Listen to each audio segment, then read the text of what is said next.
Good evening. I'm David, and I'm so glad you could be with me tonight. As the day gives way to the quiet beauty of night, let us take a moment to pause, to breathe, and to simply be. Feel the rise and fall of your chest, steady and gentle, like a breeze rustling through an ancient wood. The cares of the day begin to dissolve now, slipping away like leaves carried downstream. Close your eyes, dear friend, and allow your body to rest. Tonight, we'll drift together into a world of soft meadows, moonlit paths, and stories as warm as the glow of a village hearth. Welcome to Sleepshire.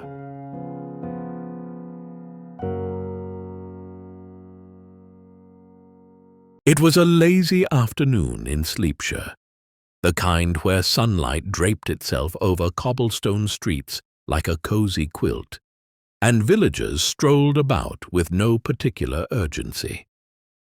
The Cozy Kettle Tea Shop, as usual, was a hub of mild activity. While most of the town demanded no more than the usual assortment of carrot scones and chamomile tea, one table had developed a rather peculiar energy. Princess Pillowsoft, perched regally on her favorite velvet cushion by the window, sighed dramatically and waved a fan carved from what she swore was sandalwood blessed by moonlight. "I've simply had enough of tossing and turning," she declared, drawing the attention of her friends. "Last night, no matter how many lavender sachets I stuffed under my pillow, or how many sheep I imagined floating over diamond-encrusted fences, sleep eluded me." "Oh, tell me you don't also count sheep," Lady Luna Lullaby said, barely hiding a grin. She hung her well-loved lute over the back of her chair and reached for her teacup. "Not any more," Pillowsoft replied with a sniff, adjusting her silken shawl. "But these days, everyone's talking about sleep optimization. It's all the rage in the kingdoms to the north. They use techniques, rituals, sometimes odd gadgets. The papers call it revolutionary, but honestly, I call it overdue. Surely the most elegant people in the realm deserve the sweetest, most restful sleep." Sir Snore-a-Lot, who had been halfway through devouring his fourth honey-slathered biscuit, perked up at the word revolutionary.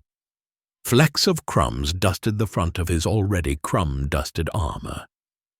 "A battle for better sleep, you say?" His eyes gleamed with knightly enthusiasm. "If there's a war to wage on insomnia, I shall champion the cause. Perhaps a proper duel with sleep itself is what's needed to tame it." "You can't duel sleep," Dr. Wakeful Worthington interjected, straightening his ever slightly crooked glasses. "Sleep isn't a thing you conquer.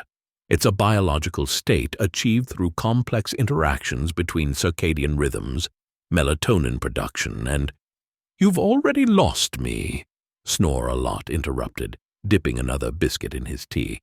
"Regardless," Pillowsoft interjected, "I believe we could all learn something from these techniques. In fact—" She sat forward, her fan snapping shut like a punctuation mark. "I propose a grand experiment. We'll test the most talked-about sleep solutions and determine once and for all which is truly worthy of Sleepshire." Within hours, the idea had snowballed. Of course it had. When you announce something as a grand experiment in Sleepshire, the entire village is bound to get involved, no matter how absurd. Soon, posters adorned lampposts proclaiming the Sleepshire Sleep Experiment. Find your dreamiest dreams. Preparing for the event became an endeavor in itself, with the villagers running in every direction to set up what the Baron insisted on calling the Great Sleep Arena.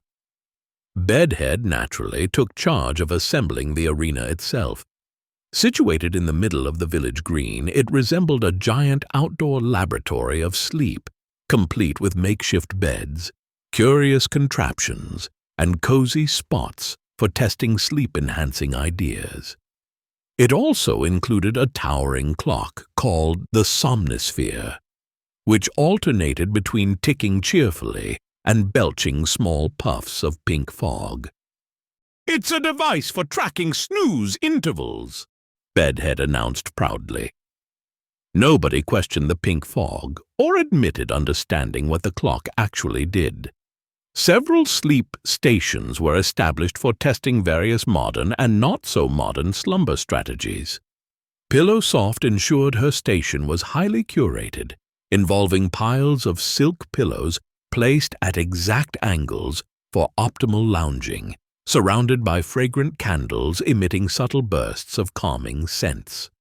She called it the aroma of luxury experience, and seemed confident it would crush the competition. Sir Snore-a-Lot, for reasons no one wanted to investigate in too much depth, decided to test sleep through valiant preparation. His station, dubbed the Night's Rest, consisted of a fur-covered cot next to a fully burning campfire, a small shield cuddly toy for noble support, and strict instructions to reenact an honorable night winding down for sleep routine, which mostly involved slamming a wooden sword into the dirt 3 times before flopping onto the cot dramatically. Dr. Wakeful Worthington, of course, took a more scientific approach. His station was rigorously minimal, including a simple wooden plank covered by what appeared to be an extremely flat pillow. "No unnecessary distractions," he'd muttered while scrawling calculations onto parchment.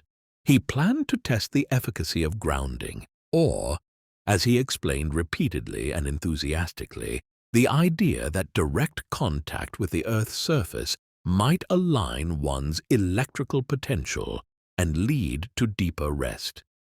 When asked how lying on a wooden platform related to being grounded, Worthington merely grumbled something about preliminary adjustments.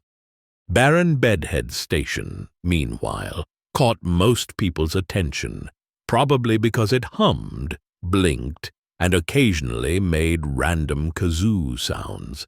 He had lovingly constructed a sleep chamber out of spare parts, complete with whirring fans to simulate a cool sleep climate, lights that pulsed gently like dream rhythms, and a speaker that whispered affirmations like, "You're fantastic. Keep dozing." Luna, on a tour of the arena, gave it one look and said, "That thing's going to wake people up more than it puts them to sleep." Luna herself kept things simple. Her station was a shaded patch of grass, a blanket covered in soft flower petals, and a folk melody softly plucked on her lute. "Warmth, a little music, and fresh air, that's all a person needs," she said when Snore-a-Lot asked where her moat of lavender water and ceremonial sleep bonnet were. "The secret to sleep isn't science, it's peace." The experiment began just as the sun dipped below the hills, bathing the village in a warm glow. Participants strolled from station to station, testing Pillowsoft's luxurious lavender sprays, reclining in Snore-a-Lot's rustic nightly nest, lying flat as logs in Worthington's austerely scientific setup, or simply staring nervously at Bedhead's blinking sleep contraption. As night deepened, the village grew quieter. Lanterns were dimmed, and curious villagers took turns at the stations. Pillowsoft's setup embraced them in soft clouds of lavender and vanilla-scented air, though one volunteer sneezed too hard from the aroma and gave up halfway through. Meanwhile, Snore-a-Lot's participants struggled with his shield toy cuddling rule, which several declared a bit much. Bedhead's machine was, as Luna predicted, a spectacular disaster. The fans worked well to keep everyone cool, but the affirmations started malfunctioning after the first few trials. Sentences like, "You're worthy of rest" turned into "You're awake now, great job," followed by kazoo noises. Worthington's grounding experiment participants mostly complained about the plank's uncomfortable rigidity, though one older villager claimed it reminded him of the time he accidentally fell asleep in a wheelbarrow, which he considered a compliment. To everyone's surprise, the simplest setup, Luna's blanket of petals, proved the most successful. Villagers lingered there by moonlight, lulled by her gentle melodies and the cool grass beneath them. By the end of the experiment, several were fast asleep, snoring softly while the lute drifted into the night. Luna smirked as Pillowsoft huffed gently nearby, muttering something about how petals weren't nearly as chic as silk cushions. By morning, the results were declared unofficial but widely known. Pillowsoft's station was crowned most glamorous, Snore-a-Lot won most confusing, and Bedhead's contraption earned most unintentionally hilarious. But when it came to the actual sleep, everyone agreed that Luna's humble approach had stolen the show. The group sat on the green as the first rays of sunlight kissed the horizon, sipping morning tea and laughing at the absurdity of it all. "You can keep your machines and your scented air," Luna said lightly. "In the end, the breeze and the stars do the best work, and a dash of lavender never hurt anyone." Pillowsoft replied, sniffing her perfume bottle as if to console herself. Bedhead leaned back, rubbing his chin. "I'll admit, perhaps simplicity has its merits. But next year, prepare yourselves for the Dreamulator 2.0. Nobody had the energy to protest, and they watched the sunrise together, satisfied in that dreamy, sleepy sort of way that only comes after a particularly ridiculous and wonderful night. And so, dear listener, Sleepshire proved once again that no matter the method, and no matter how fantastical, it's the quiet moments that bring the deepest rest. Sweet dreams to you, and good night.